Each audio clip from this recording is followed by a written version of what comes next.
Hi friends, welcome back to మాటే మంత్రం Telugu audio stories. అందరికీ నమస్కారం అండి.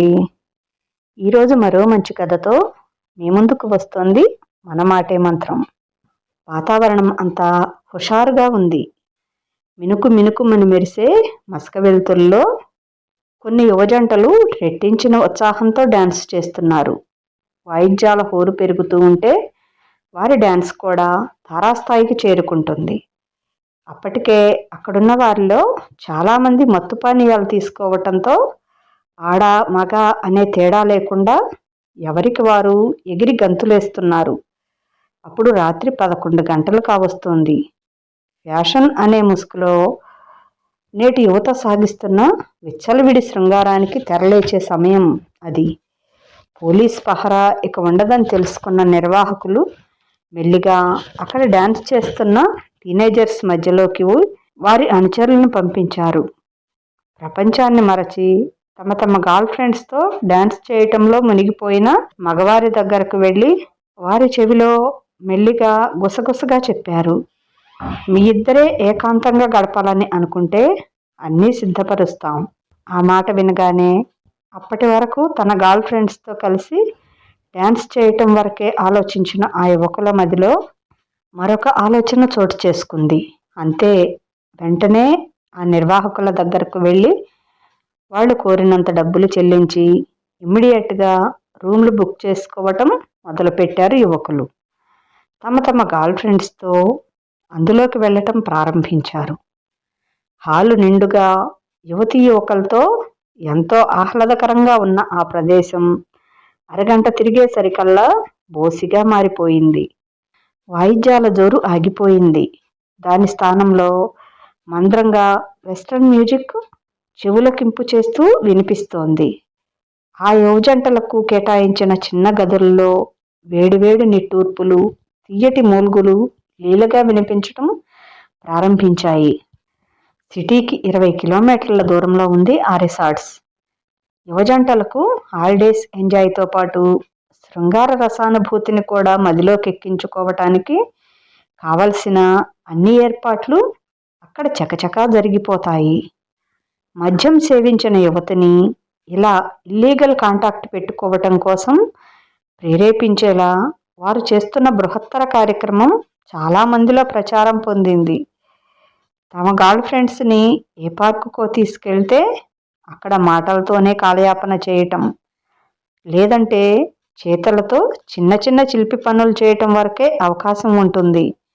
కెరటంలా మదిలో పరుగు తీసే కామ కోరికని తీర్చుకోవటం ఇప్పటి రోజుల్లో పార్కుల్లో అయితే కుదిరే పని కాదని తెలుసుకున్న యువత తమకి ఏకాంత కాలక్షేపానికి అనువైన చోటు ఎక్కడుంటుంది అనే అన్వేషణ సాధారణంగానే చేస్తుంటారు.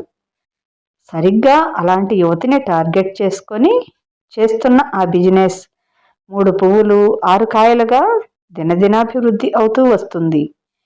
సిటీకి దూరంగా ఉండటంతో తమకు తెలిసిన వారు దాదాపుగా ఎవరూ ఉండకపోవటం, ఒకవేళ ఉన్నా వారు కూడా తమతో ఏ గర్ల్ ఫ్రెండ్నో లవర్ని కానీ కీప్ కానీ తీసుకొని వస్తారు. కాబట్టి ఎదుటివాడిని చూసి చూడనట్టు వదిలిపెట్టేస్తారు. అందుకే యువతికి, అది డబ్బుల్లో మునిగి తేలేవారికి, ఆ ఖరీదైన విలాస కేంద్రం అనువైన చోటుగా మారిపోయింది. సరిగ్గా 12 గంటలకి ఆ రిసార్ట్ ఆవరణలోకి రయ్యన దూసుకు వచ్చి ఆగింది ఒక బైక్. అప్పటి వరకు అతని నడుము చుట్టూ చేయి వేసి బిగ్గరగా పట్టుకొని స్వరూప ఆ పరిసరాలను భయంగా గమనిస్తూ బైక్ దిగింది. ప్రకాష్ బైక్ పార్క్ చేశాడు. స్వరూప మొహంలోని భయాన్ని గమనించి చిన్నగా నవ్వుకున్నాడు. ఆమె దగ్గరకు వచ్చి, నువ్వలా టెన్షన్ పడితే ఇక మనం సంతోషంగా ఎలా ఉండగలం? మనకు దొరికే ఈ ఒక్క రాత్రి బాగా ఎంజాయ్ చేయాలనుకునే కదా ఇక్కడికి వచ్చింది అన్నాడు. అది కాదు, ఇక్కడ తెలిసిన వాళ్ళెవరైనా మనల్ని చూస్తే అమ్మో కొంపలు అంటుకుపోతాయి, కళ్ళు పెద్దవి చేస్తూ అంది స్వరూప. అబ్బా రూపా, లేనిపోని భయాలని మనసులో పెట్టుకుని ఎందుకు టెన్షన్ పడిపోతావు? ఇంత రాత్రి వేళ ఇక్కడికి మనకి తెలిసిన వారు ఎవరూ రారు. ఏమో, నాకు మాత్రం వణుకు పుడుతుంది. అయినా ఆ సరదా కోసం ఇంత దూరం రావటం ఏమైనా బావుందా? అబ్బా, నీ ఆర్గ్యుమెంట్స్తో అనవసరంగా నా మూడ్ని అప్సెట్ చేయకు. మరేం ఆలోచించకుండా నాతో పాటు లోనికి పదా. ప్రకాష్ ముందుకు కదిలాడు. అతని వెనకాలే స్వరూప కూడా కదిలింది. ఆమె మొహంలో ఆందోళన తగ్గలేదు. అసలే అందమైన శరీరం. ఎర్రటి పంజాబీ డ్రెస్లో ఆమె అప్సరసలాగా ఉంది. ఆమె నడుస్తుంటే ఆమె ఎదపొంగులు ఎగురుతున్నాయి. పొడవాటి ఆమె జడ పిరుదులపైన నాట్యం చేస్తోంది. ప్రకాష్ లోపలికి వెళ్ళగానే నిర్వాహకులు సాదరంగా ఆహ్వానించారు. అతని వెనకాలే లోపలికి వస్తున్న స్వరూపని చూసి వాళ్ళు కూడా గుట్కలు మింగటం ప్రారంభించారు. ఆమె అందాన్ని చూసి స్వరూపకి విపరీతమైన సిగ్గు ముంచుకు వస్తోంది. ఇంతవరకు ఎప్పుడూ అలాంటి ప్రదేశానికి ఆమె వచ్చి ఎరగదు. ప్రకాష్ వారితో మాట్లాడుతుంటే ఆమె దొంగ చూపులతో చుట్టూ ఉన్న పరిసరాలను గమనిస్తోంది. వారిద్దరినీ ఒకతను లోపలికి తీసుకుని వెళ్ళాడు. పెద్ద హాలులోకి ప్రవేశించగానే ఒక్కసారిగా ప్రకాష్ మనసు ఉప్పొంగిపోయింది. మసక వెలుతురులో అక్కడ 2-3 జంటలు వయ్యారంగా నాట్యం చేస్తూ కనిపించింది. ఆ హాల్లో అక్కడక్కడా వేసి ఉన్న టేబుల్స్ చుట్టూ కొందరు కూర్చొని ఉన్నారు. వారి ముందు ఖరీదైన మందు బాటిల్స్, చికెన్, మటన్ అన్ని ఐటమ్స్ సర్వ్ చేయబడి ఉంది.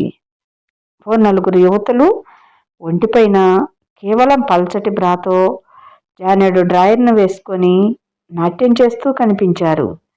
అప్పుడే వారి వైపు నుండి 2 యువకులు అటుగా వెళ్తూ స్వరూపాన్ని చూసి టక్కున ఆగిపోయారు. వారు ఫుల్లు నిషాలో ఉన్నారు.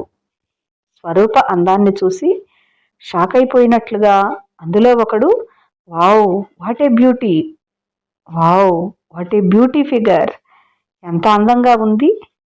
ఇలాంటి బ్యూటీతో కనీసం ఒక్క రాత్రైనా సుఖాన్ని పంచుకోకుంటే ఈ బ్రతుకే వేస్ట్, స్వరూపాన్ని తినేసేలా చూస్తూ అన్నాడు. రెండోవాడు కూడా మొదటివాడి మాటలకి వంతు పలుకుతున్నట్టు, అవునురా, నిజంగా ఇంత అందమైన ఫిగర్ని కళ్ళ ముందు పెట్టుకొని మనం చేతులు కట్టుకొని ఉండటం షేమ్. హలో మిస్, ఒక్కసారి వస్తావా? నీకు ఎంత డబ్బు కావాలన్నా ఇస్తాం. ఈ ఒక్క రాత్రి మాతో గడుపుతావా? వారి నోట్లో నుండి మాటలు కూడా సరిగ్గా రానంత మత్తులో ఉన్నారు.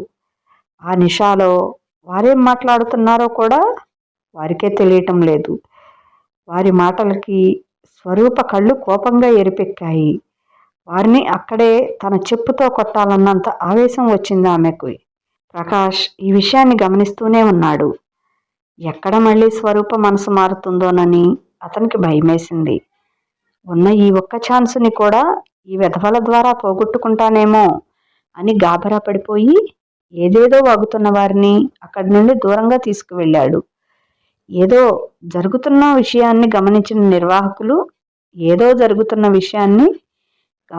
నిర్వాహకులు అక్కడికి వచ్చి న్యూసెన్స్ చేస్తున్న యువకులని బయటికి తీసుకువెళ్ళాక కానీ ప్రకాష్ మనసులో లేదు.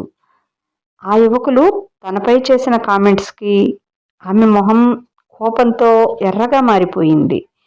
పైగా అక్కడి వాతావరణాన్ని గమనించగానే మతిపోయింది స్వరూపకి.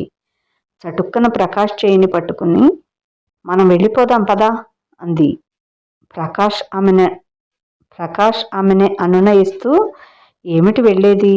ఇంత కష్టపడి 40 కిలోమీటర్ల దూరం నుండి ఇక్కడికి వస్తే ఏమీ జరగకుండానే వెళ్ళిపోదామంటావేం అన్నాడు. నీకు మరో చోటే దొరకలేదా? ఛీ, ఇక్కడి వాతావరణం చూస్తుంటే నాకు అసహ్యం వేస్తోంది. అబ్బా రూపా, అర్థం చేసుకోవటానికి ప్రయత్నించు. ఈ ఒక్క రాత్రి మనం ఎంతో ఎంజాయ్ చేయాలి. మళ్ళీ మనకి ఇలాంటి అవకాశం రాదు అన్నాడు ఆమెను కన్విన్స్ చేస్తున్నట్లు. ప్రకాష్ మొహంలోని అభ్యర్థనని గమనించి మౌనంగా ఉండిపోయింది స్వరూప. వారిద్దరూ ఒక టేబుల్ దగ్గరికి వచ్చి కూర్చున్నారు. డిన్నర్కి ఆర్డర్ చేసిన తర్వాత స్వరూపకి ఇంకా కోపం తగ్గలేదని గ్రహించాడు ప్రకాష్. ఈ స్వరూప, టేక్ ఇట్ ఈజీ, వాళ్ళు ఫుల్లుగా మందు కొట్టి ఉన్నారు. అలాంటి వారు ఏదో అన్నారని అలా అప్సెట్ అయిపోతే ఎట్లా? మనం వచ్చింది ఇలా మనసు పాడు చేసుకొని వెళ్ళటానికి కాదు, మనసు నిండా ఆనందానుభూతులను నింపుకోవటానికి అనునయించాడు ప్రకాష్. స్వరూప అలాగే మౌనంగా కూర్చుంది. అటుగా వెళ్తున్న యువకులు, వారికి కొద్ది దూరంలో కూర్చున్న యువకులు కూడా స్వరూపాన్ని మింగేసేలా చూడటం గమనించాడు ప్రకాష్. అది కానీ స్వరూప గమనిస్తే కొంపలంటుకుపోతాయనుకొని చటుక్కున అక్కడి నుండి లేచి నిలబడ్డాడు ప్రకాష్. స్వరూప అతని వైపు విచిత్రంగా చూసింది. పదా ఇక్కడి నుండి వెళ్ళిపోదాం, డిన్నర్ మన రూంలోకే తీసుకురమ్మని చెప్దాం. మౌనంగా లేచి అతన్ని అనుసరించింది స్వరూప. ప్రకాష్ ఆ రిసార్ట్స్ మేనేజర్తో మాట్లాడి ఒక రూమ్ని బుక్ చేసుకున్నాడు. వారికి గది చూపించమని బాయ్తో చెప్పి అతను స్వరూప వైపు మత్తుగా చూశాడు. తర్వాత ప్రకాష్ వైపు తిరిగి, పిట్టను ఎక్కడి నుండి పట్టుకొచ్చారు? మంచి రంజుగా ఉంది, ఈ రాత్రంతా ఎంజాయ్, కన్నుగీటుతూ అన్నాడు అతను. ప్రకాష్కి ఒళ్ళు మండింది. కానీ తనను తాను సర్దుకొని స్వరూపాన్ని తీసుకొని అక్కడి నుండి కదిలాడు. ఆ మాటలు స్వరూపకి కూడా వినిపించాయి. సిగ్గుతో మొహం కందిపోతుండగా తలదించుకొని ప్రకాష్ని అనుసరించింది. బాయ్ గది చూపించగానే చటుక్కున లోపలికి వెళ్ళాక కానీ ఆమె మనసు తేలికపడలేదు. ప్రకాష్ గదిలోకి వెళ్తూ బాయ్తో చెప్పాడు, నేను ఆర్డర్ చేసిన ఐటమ్స్ని ఇక్కడికే తీసుకురమ్మని. అతను వెళ్ళగానే గది తలుపులు మూసి స్వరూప దగ్గరకు వచ్చాడు. ఆమె అతన్ని మింగేసేలా చూసింది. ప్రకాష్ చిన్నగా నవ్వుతూ, ఇంకా అలా ఉన్నావేం? ఇక మన ఏకాంతాన్ని ఎవరూ డిస్టర్బ్ చేయరు, చేతులను గాల్లోకి ఊపుతూ అన్నాడు ప్రకాష్. కానీ స్వరూప మొహం మాత్రం అలాగే గంభీరంగా ఉంది. యు ఈడియట్, నువ్వు రాను రాను మరీ చిన్నపిల్లాడివి అయిపోతున్నావు. ఇలా వచ్చి నలుగురితో మాటలు పడి చేసుకునే సరసం ఓ సరసమేనా? కోపంగా అంది స్వరూప. ప్రకాష్ చెంపలు వేసుకుంటూ, నువ్వు ఈడియట్ అన్నా వెధవ అన్నా నేను ఇలా చేయాలనుకున్నాను, చేశాను. లేకపోతే ఎదురుగా ఇంత అందమైన దాన్ని పెట్టుకుని చూపులతోనే జుర్రుకోవటం నా నుండి అవటం లేదు. చటుక్కన ఆమెను తన కౌగిలిలోకి బంధిస్తూ అన్నాడు ప్రకాష్. అతని రెండు చేతుల్ని విసురుగా వదిలించుకుంది స్వరూప. ఇలా వచ్చినట్టు ఇంట్లో వాళ్ళకి తెలిస్తే ఇంకేమైనా ఉందా?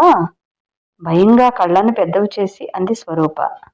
అబ్బా, ఎవరికీ తెలియకుండా ఉండాలనే కదా నేను పెద్ద మాస్టర్ ప్లాన్ వేసింది, నిన్ను ఇంత దూరం తీసుకువచ్చింది. నువ్వు ఇలా మాటలతోనే కాలయాపన చేయకుండా కాస్త సరసానికి సై అన్నావనుకో, ఇంక నేను అంటూ మళ్ళీ స్వరూపని పొదివి పట్టుకోవాలనుకుంటుండగా గది తలుపులను ఎవరో తట్టినట్లు అనిపించింది. ప్రకాష్ విసురుగా వెళ్ళి తలుపు తీశాడు. ఎదురుగా బేరర్. అతను చెప్పిన ఫుడ్ ఐటమ్స్ తీసుకువచ్చాడు. ప్రకాష్ అతనికి దారి ఇవ్వగానే లోపలికి వచ్చి వాటన్నిటినీ టేబుల్ పైన సర్దాడు. అంతా అయిపోయాక అతను వెళ్ళిపోతుంటే జేబులోంచి ఓ 100 రూపాయల నోటును తీసి అతని చేతికిచ్చాడు ప్రకాష్. ఆ నోటుని చూడగానే వాడి మొహం వెలిగిపోయింది.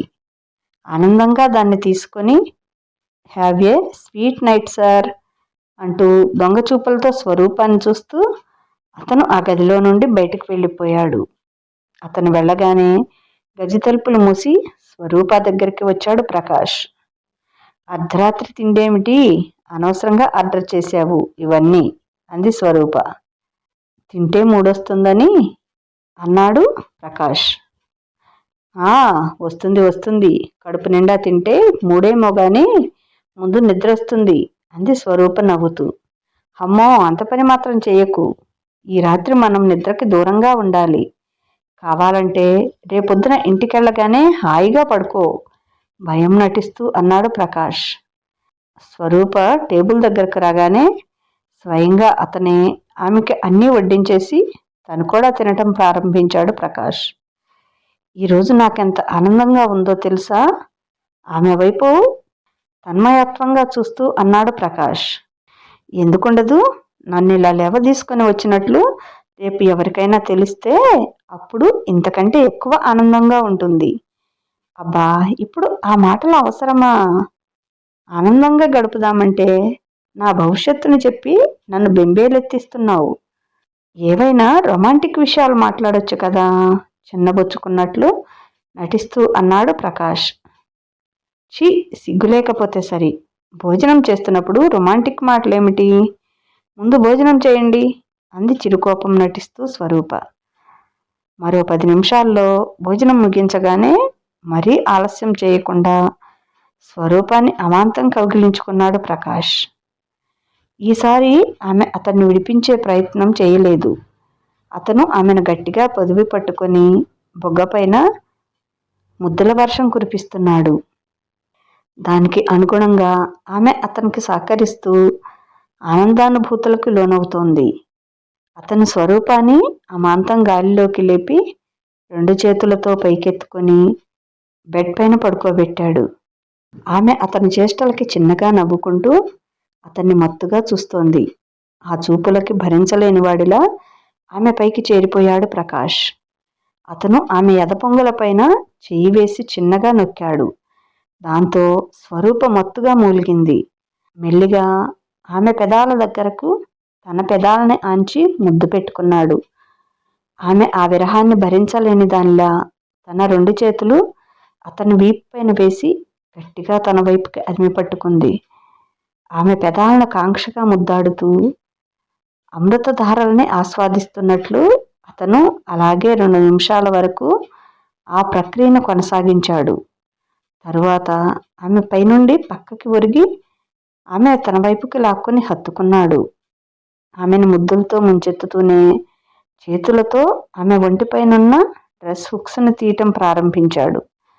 పూర్తి మైకంలో మునిగిపోయిన స్వరూప కూడా అతని ఒంటిపైన షర్టుని తీయటం ప్రారంభించింది.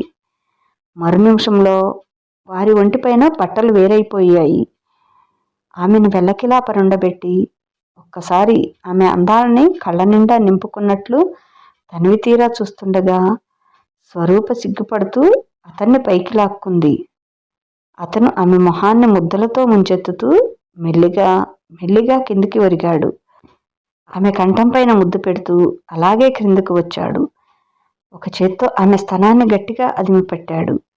ఆమె వెచ్చటి ఆవిర్లు తీస్తూ అతను చేస్తున్న చిలిపి పనులకి ఉక్కిరి బిక్కిరైపోతోంది. ఇద్దరిలోన కోరిక బుసలు కొడుతోంది. అతను తనలో ఐక్యం కావటం కోసం ఆమె ఆత్రంగా ఎదురు చూస్తోంది. అదేమీ పట్టించుకోకుండా అతను ఆమె శరీరంలోని ప్రతి అణువును తన పెదాలతో ముద్దాడుతూ రసానుభూతిని పొందుతున్నాడు. మధ్య మధ్యలో వేడివేడి నిట్టూర్పులు విడుస్తూ 2 చేతులతో అతన్ని తన శరీరానికి గట్టిగా అదిమి పట్టుకుంది స్వరూప. ప్రకాష్ ఆమె పైకి పూర్తిగా చేరిపోయాక కొద్దిసేపటికి ఆమె తీయటి బాధతో చిన్నగా కేక పెట్టింది. అతను ఆమె పెదాలని ముద్దాడుతూ అటూ ఇటూ ఊగిపోతున్నాడు. వాళ్ళిద్దరి శరీరాలు చెమటతో తడిసిపోయి ఉన్నాయి. వాళ్ళిద్దరూ శృంగార రసానుభూతిలో పూర్తిగా తేలిపోయి ఉండగా గది తలుపులు ఎవరో గట్టిగా కొడుతున్నట్లు వినిపించగానే ఇద్దరూ ఉలిక్కిపడ్డారు. గబుక్కున ప్రకాష్ స్వరూప్ పై నుండి లేచాడు. ఇద్దరూ గబగబా ఒంటిపైన బట్టలు వేసుకున్నారు. గది తలుపులు ఆగకుండా కొడుతూనే ఉన్నారు బయట నుండి. స్వరూప భయం భయంగా ప్రకాష్ వంక చూసింది. ప్రకాష్ కూడా భయపడుతూనే వెళ్ళి గది తలుపులు తీశాడు. ఎదురుగా పోలీసులు. వారిని చూడగానే ఇద్దరి గుండెలు ఆగినంత పనైపోయింది. పోలీస్ ఇన్స్పెక్టర్ వారిద్దరినీ గమనించి ప్రకాష్ వైపు చూస్తూ, ఇంత వయసులో ఉన్నావు, సిగ్గు లేకుండా ఒకదాన్ని తెచ్చుకొని ఇలా వ్యభిచరించటానికి సిగ్గులేదు కోపంగా అన్నాడు ఎస్ఐ. ప్రకాష్ కంగారుని కప్పిపుచ్చుకుంటూ, ఎస్ఐ గారు, మీరు పొరపడుతున్నారు, మేమిద్దరం భార్యాభర్తలం అన్నాడు. అతని మాటలను వినిపించుకోకుండా, కానిస్టేబుల్స్, వీరిని అరెస్ట్ చేయండి అన్నాడు హోంకరిస్తూ. సార్, నేను చెప్పేది వినండి సార్, బ్రతిమాలుతున్నట్టుగా అన్నాడు ప్రకాష్. ఏదైనా చెప్పేదుంటే పోలీస్ స్టేషన్కి వచ్చాక చెప్పు, ఇక్కడ కాదు అంటూ అక్కడి నుండి మిగతా రూముల వైపు వెళ్ళాడు ఇన్స్పెక్టర్. అప్పటికే అక్కడ చాలామంది జంటల్ని అరెస్ట్ చేశారు. అక్కడ ఉన్న అమ్మాయిలు ఏడుస్తూ, తమని ఇప్పుడు అరెస్ట్ చేస్తే మా పరువు బజారున పడుతుంది, ప్లీజ్ మమ్మల్ని వదిలేయండి అని బ్రతిమలాడుకుంటున్నారు. ఇలా వెధవ పని చేసే ముందు ఉండాలి ఆ తెలివి. మీలాంటి వాళ్ళకి ఒకసారి పరువు పోతేనే మళ్ళీ ఇలాంటి పనులను చెయ్యరు. బుద్ధిగా చదువుకొని బాగుపడండి కాలేజీలకు పంపిస్తే మీరు చేసే నిర్వాకం ఇదా? ఉండండి, రేపొద్దున మీ అమ్మా నాన్నల్ని స్టేషన్కి పిలిపించి మీ సంగతి తేలుస్తాను చాలా కోపంగా అంటున్నాడు డిఎస్పి. స్వరూపకి ఏడుపొక్కటే తక్కువయ్యింది. బుద్ధి గడ్డి తిని ప్రకాష్ మాట విని వచ్చినందుకు తగిన శాస్తే అయిందనిపించింది. ఆమె ప్రకాష్ వంక కోపంగా చూసింది. ప్రకాష్ తలదించుకున్నాడు. వారిద్దరినీ పోలీస్ జీప్లో ఎక్కిస్తుండగా మెరుపులా ఒక ఆలోచన వచ్చింది. వెంటనే తన సెల్ ఫోన్ తీసి ఒక నంబర్ డయల్ చేశాడు. బద్ధకంగా ఆవులిస్తూ అవతల నుండి హలో అని వినిపించగానే, ఒరే నాగేష్, నేను ప్రకాష్ని అంటూ జరిగిన విషయమంతా చెప్పాడు ప్రకాష్. అతని మాటలు విన్న నాగేష్ ఆశ్చర్యపోతూ, నీకసలు బుద్ధుందా? భార్యను తీసుకుని ఎవరైనా అలాంటి చోటుకు వెళ్తారా అన్నాడు కోపంగా. ప్రకాష్ సిగ్గుపడిపోయాడు. అయినా తమాయించుకొని, ఏం చేయమంటావురా? మేమిద్దరం కలుసుకోవటానికి అసలు సమయం చిక్కితే కదా. ఇంట్లోకి వెళ్ళగానే పిల్లలు, మా అమ్మ నాన్న అందరూ ఉంటారు. పిల్లలు కూడా పెద్దవాళ్ళు అయిపోతున్నారు. వారందరి మధ్య మా ముద్దు ముచ్చట ఎలా తీర్చుకుంటాం? అందుకే ఏదో సరదాగా ఒకరోజు గడిపి వద్దాం అనుకుంటే ఇదిగో నా ప్లాన్ ఇలా రివర్స్ అయి కూర్చుంది అన్నాడు బాధగా ప్రకాష్. అయినా నీకిదేం పోయే కాలంరా? పెళ్ళాన్ని తీసుకుని వెళ్ళటానికి నీకు అలాంటి క్లబ్బే దొరికిందా? వేరే చోటు ఎక్కడికైనా తీసుకెళ్ళొచ్చు కదా అన్నాడు. ఏదో సిటీకి దూరంగా ఉంది కదా, ఇక్కడ తెలిసిన వాళ్ళెవరూ ఉండరనే ధీమాతో ఇంత దూరం వచ్చాన్రా. ఏడ్చినట్లే ఉంది నీ ప్లాన్. ఒకసారి ఆ డీసీపీకి ఇవ్వు. నేను మాట్లాడతా. ఒకసారి ఆ డీసీపీకి ఫోన్ ఇవ్వు, నేను మాట్లాడతాను అన్నాడు నాగేష్. ప్రకాష్ తేలికగా ఊపిరి పీల్చుకుంటూ తన ఫోన్ని డీసీపీకి అందించాడు. అతను ఆకాష్ వైపు కోపంగా చూస్తూ ఫోన్ తీసుకొని హలో అన్నాడు. హలో సార్, నేను హైకోర్టు లాయర్ నగేష్ని మాట్లాడుతున్నాను. అలా అనగానే అతన్ని గుర్తుపెట్టినట్లు, డీసీపీయా? చెప్పండి నాగేష్ గారు అన్నాడు అతను. మాట్లాడుతూ ఉంటే డీసీపీని ఆతృతగా చూస్తున్నాడు ప్రకాష్. స్వరూప సిగ్గుతో ఒంటి నిండా చున్నీ కప్పుకొని ఏడుస్తూ నిలబడి, డీసీపీ, ఓహో అలాగా, అయ్యో అంటూ నాగేష్ చెప్పిందంతా విని ప్రకాష్ వైపు ఓసారి చూశాడు. అతను ప్రకాష్ మొహాన్ని చూసి నవ్వుకున్నాడు. ఏమిటయ్యా ఇది? భార్యను తీసుకుని ఇలాంటి చోటుకు వస్తారా అన్నాడు నవ్వుతూ. అది కాదు సార్ అని ప్రకాష్ ఏదో చెప్పబోతుంటే, అంతా తెలుసు, మీరు వెంటనే ఇక్కడి నుండి వెళ్ళిపోండి. మరెప్పుడైనా భార్యతో సరదాగా గడపాలనుకుంటే కాస్త ఆలోచించి మంచి చోటుని ఫిక్స్ చేసుకో నవ్వుతూ అన్నాడు డీసీపీ. ప్రకాష్ సిగ్గుతో తలదించుకొని అక్కడి నుండి కదిలాడు. స్వరూప అతన్ని అనుసరించింది. ప్రకాష్కి స్వరూపతో మాట్లాడాలంటే ఎంతో భయమేస్తోంది. కనీసం ఆమె మొహం చూడటానికి కూడా అతను సాహసించలేకపోతున్నాడు. బైక్ స్టార్ట్ చేసి మెల్లిగా ఆమె వైపు చూశాడు. ఆ చీకటి వేళలో దూరంగా ఉన్న ఆ లైట్ వెలుగులో ఆమె మొహం అపరభద్రకాళిలా కనిపించింది అతనికి. ఇదండి ఈ తింగరి ప్రకాష్ గారి మహా తింగరి గోల. పాపం ఏదో ఒకరోజు భార్యతో ఎంజాయ్ చేయాలి, ఇంట్లో కుదరటం లేదని బయటకు వెళ్తే అతని తిప్పలు అలా ఉన్నాయి అన్నమాట పాపం. ఓకేనండి, ఈ కథ మీకు నచ్చితే తప్పనిసరిగా ఒక లైక్ ఇవ్వండి. అలాగే ఓ చిన్న కామెంట్ ద్వారా మీ అభిప్రాయాన్ని కూడా తెలియచేయండి. మన మాటే మంత్రం ఛానల్ని సబ్స్క్రైబ్ చేసుకోండి, షేర్ చేయండి. ఇక ఉంటాను, మీ లక్ష్మీ ఘంట.